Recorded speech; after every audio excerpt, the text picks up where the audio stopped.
Iron Man 3, Star Trek Into Darkness, and Hangover Part 3. Let's talk summer movies.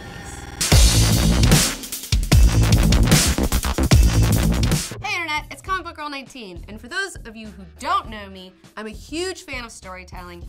Obviously, I love comic books, I love movies, I love novels, I love it all. And this summer is shaping up to be a huge summer for comic book movies. I thought 2012 was crazy. 2013 is gonna be nuts. This summer is gonna be so jam-packed with movies that we're gonna have to break it down month by month. So today, I'm gonna tell you about all the movies coming out in May. First up, we have Iron Man 3 coming out May 3rd. So all the Iron Man movies have always gotten an A from me, but I feel like this Iron Man movie is gonna finally get that A+, because in a post-Avengers world, I think that this movie is really gonna kick it up a notch and take it to the next level, and I can't wait to watch it. Next, we have The Great Gatsby, which is out May 10th. Now, if you know me, I'm a total sucker for costuming, I'm a total sucker for period dramas. This is gonna be a feast for my eyeballs, and I'm looking forward to it on that front. And I think that the casting so far looks fantastic. Leo as Gatsby, totally perfect. Tobey Maguire as Nick Carraway, awesome. And Carey Mulligan as evil Daisy Buchanan. I hate Daisy Buchanan. The only way it'd be more perfect if they cast Taylor Swift, because she truly is the devil. That being said, I've always felt like Baz Luhrmann's movies are like eating cake for dinner.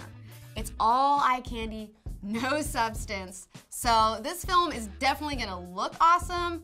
I don't know if it'll be awesome though. Next up, Star Trek Into Darkness, out May 17th.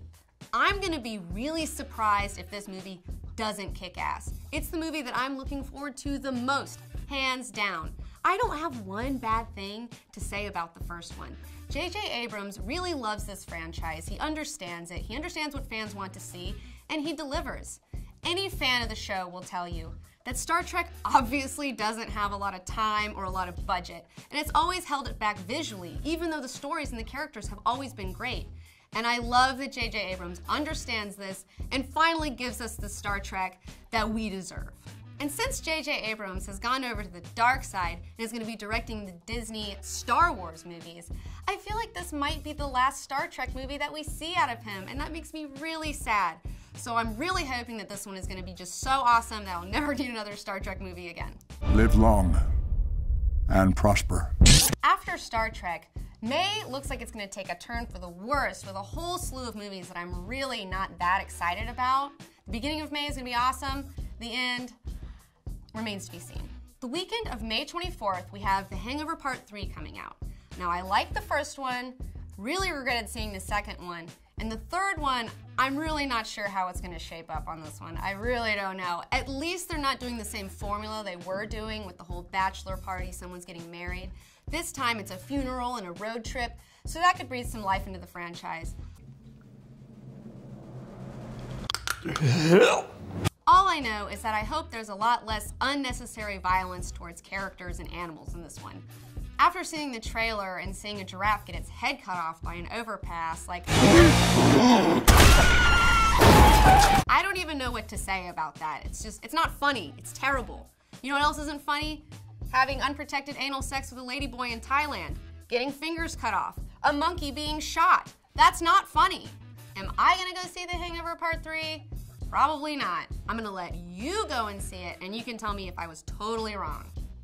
Also on May 24th, The Fast and the Furious 6. Now I know a lot of you out there are like, Fast and Furious, that sucks. But you know what? It totally doesn't, and let me tell you why. This movie never fails to deliver what they promise. They have fast cars, babes, guns, underworld crime violence, and that's what they deliver every single time. They're honest, and they're self-aware, and they're schlocky. It's the best bad movie franchise I've ever seen. And each of these movies progressively somehow gets better. It's crazy. So hell yeah, I'm gonna go see Fast and the Furious 6. I saw Fast 5 and had a great time, and I expect to have another great time with Fast and the Furious 6. And for the kids on May 24th, we have Epic.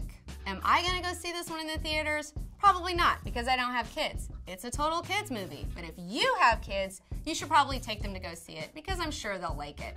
It looks like a Ferngully for a whole new generation, and let me tell you, when I was a kid, I freaking loved Ferngully. I could sing all the words to Toxic Love by Tim Curry. Look it up on YouTube. It's fantastic.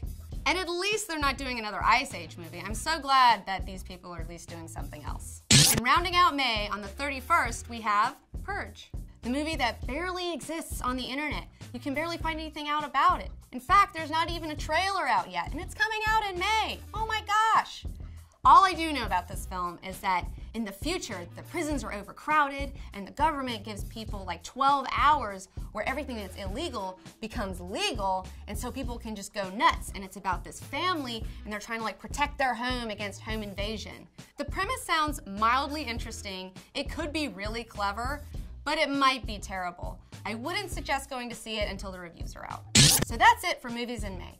It's gonna be a big month. There's a lot of stuff coming out. Tell me what you're excited about in the comments below. I know I'm gonna go see Star Trek, hands down. I'm Comic Book Girl 19, and we'll be back next week to break down all the summer movies coming out in June. So make sure to subscribe so you don't miss out. Get your film fix. Subscribe to Cinefix.